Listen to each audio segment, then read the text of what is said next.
Hello, History 362. So today, or tonight, I guess, we're going to be talking about Philip V, the early years of Philip V, from his accession in 221 down to around the year 200, when he becomes involved in the momentous war against Rome, second war against Rome, actually. We're going to kind of stop before the Romans really start to come in and break things.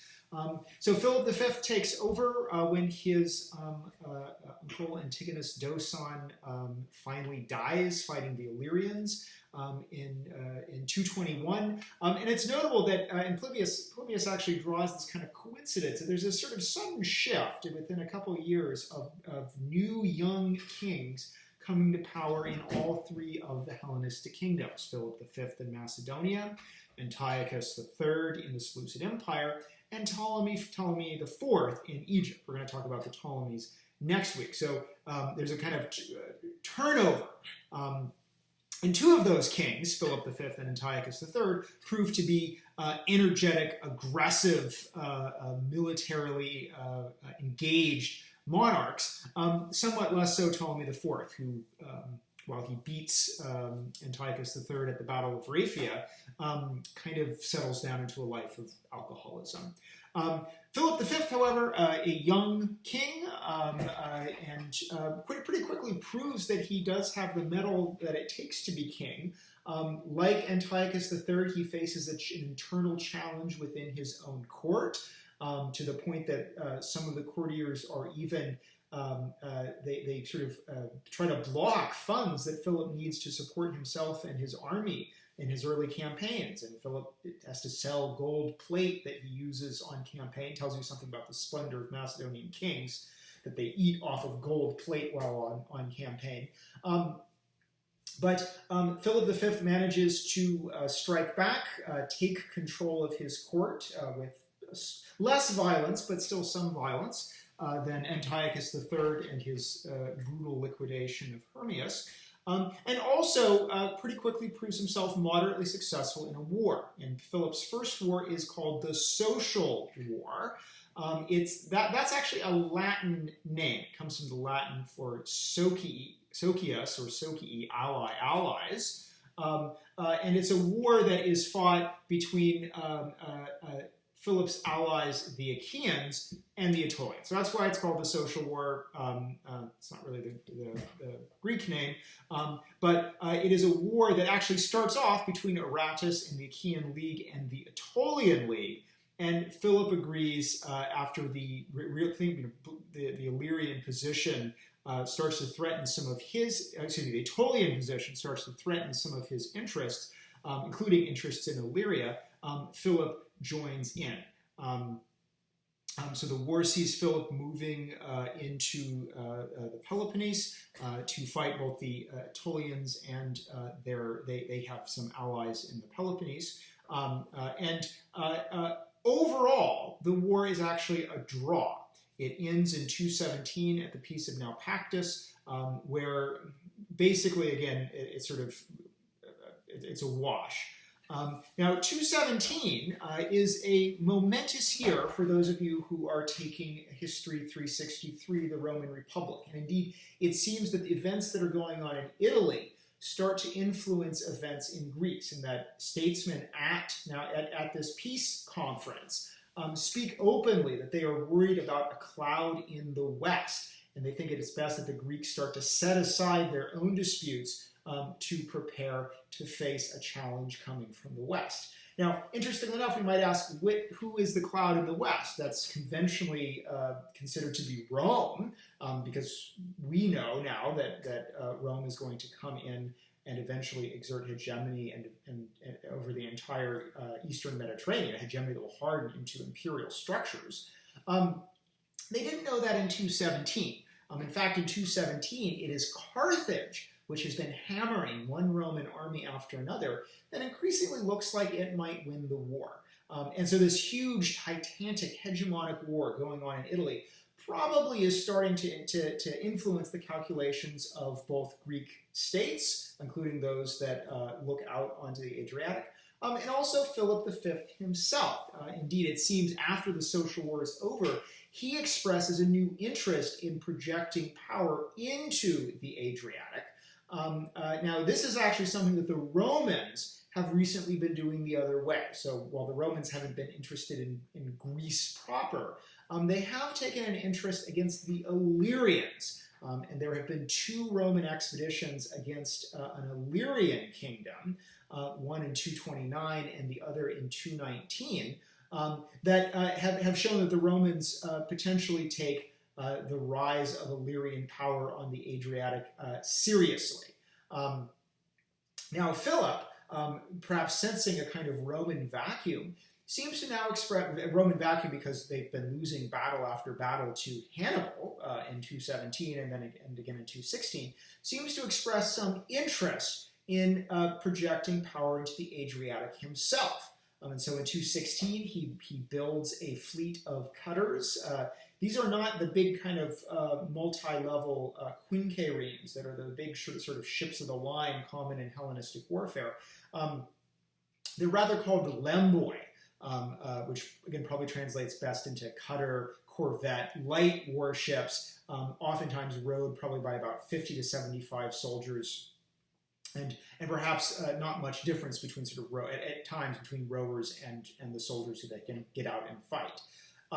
So he takes an expedition of these lemboi up into the Adriatic in 216 and has a humiliating experience. Mind you, Philip and Rome aren't at war yet, but he's sailing with his fleet and he gains intelligence that a Roman fleet is on its way, perhaps to intercept him. And he kind of panics and calls off the expedition, aborts this mission, this naval mission that he's spent a lot of time putting together, and then is sort of embarrassed to learn that the Roman fleet that he was so worried about is a mere 10 ships. This is a real kind of loss of face for Philip, and also a sign that he takes Roman power really, really seriously, to the point that he's able to get kind of faked out by it. Now, in 216, for those of you who are taking 363, the Romans suffer an unmitigated military disaster. A huge Roman army is destroyed at the Battle of Cannae. Over 50,000 Roman and Italian soldiers are killed or captured. And at this point, it very much looks like that Roman military power in Italy is going to collapse and that Hannibal is going to win the war, the Second Punic War, against Rome on the behalf of Carthage. So what does Philip V do, being a perfectly sensible, energetic, intelligent monarch? Well, he concludes a treaty with Hannibal. And this is not a treaty of military cooperation, it is merely a treaty of peace and friendship, acknowledging that Hannibal and Carthage now possess a sphere of influence in what had been Roman-controlled southern Italy. So perfectly reasonable thing to do. Bad news for Philip, though. A copy of this treaty, because it has to go to Hannibal, who's in Italy, to get signed and for all the sort of legal niceties to be completed, is intercepted by the Romans. And indeed, Polybius gives us what is probably a copy of this treaty, or a version of the treaty, in his history. And this infuriates the Romans to the point that they declare war on Macedonia. And this is the so-called First Macedonian War. So already, by the end of 215, the Rome and Macedonia are now at war. That said, the Romans don't really have the capacity to strike at Macedonia. In fact, all that they're really doing is sort of sending naval expeditions to kind of posture in the Adriatic. But they've suffered such extraordinary losses that they don't really have the manpower to send, say, a consular army against Philip. They're still struggling to hold the line against Hannibal. And indeed, Philip does successfully engage in some operations in the Adriatic that sort of improves his position there. Although, again, he's also reluctant to directly clash with Roman fleets. So the Romans sort of realize that if they're going to fight against Philip, they're going to need a proxy. And by 211, they are successful in recruiting one. And that proxy, perhaps unsurprisingly, is the Aetolian League, the league that had been at war already with Philip, in the so-called Social War from 220 to 217. The Aetolians sign a treaty with Rome of military cooperation, and now the Romans have a kind of land force that can strike directly at Macedonia. So from Philip's perspective, the First War with Rome is basically just another Aetolian war, with the Aetolians getting some naval support, and eventually, as the Roman military position improves, some limited military support, direct military support from a very small Roman expeditionary force, aiding what is otherwise the Aetolian army that's doing the bulk of the fighting. By 206, the fighting is not going well for the Aetolians. Philip actually scores a series of victories and captures and sacks the Aetolian federal capital at Thermum. And the Aetolians, therefore, in 206, ask Rome to make a separate peace treaty. Rome, which at this point really has lost interest in this First Macedonian War, gives them permission to do so and makes then a separate treaty in 205 with Philip. So the First Macedonian War is this total just kind of non-event, a true sideshow to Rome's titanic, bloody clash that is the Second Punic War. But it does mean that by 205 BC, Rome and Macedonia have fought a war with each other. And there probably are some lingering suspicions and hostilities as a result of this.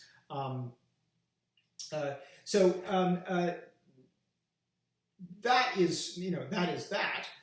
However, in or around 204, and we're not exactly sure the exact date, it's kind of kept a secret, as the health problems of powerful people sometimes are, as we are seeing in these last few days. The king of Egypt, Ptolemy IV, dies. And he dies leaving only a very young son, very small child, Ptolemy V, who is governed in a dysfunctional regency.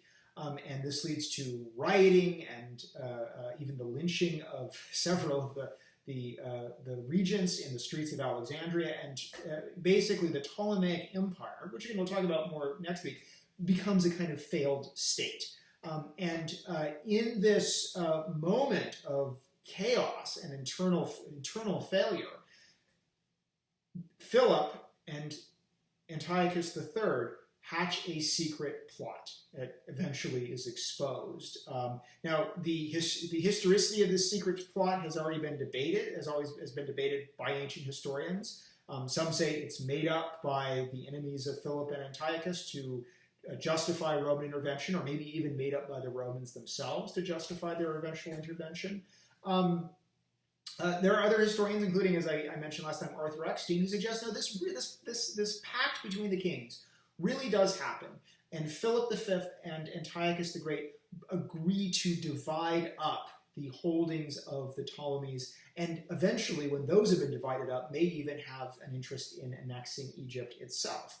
And it is true that immediately after the so-called pact is made, both Antiochus, who launches the Fifth Syrian War and successfully defeats the Ptolemies at Panion, and then Philip start engaging in military operations. And Philip's military operations are largely targeted at Ptolemaic outposts in the Aegean. In 203, he invades Caria. Caria is the region in southern Anatolia, and fights a series of campaigns that don't go very well.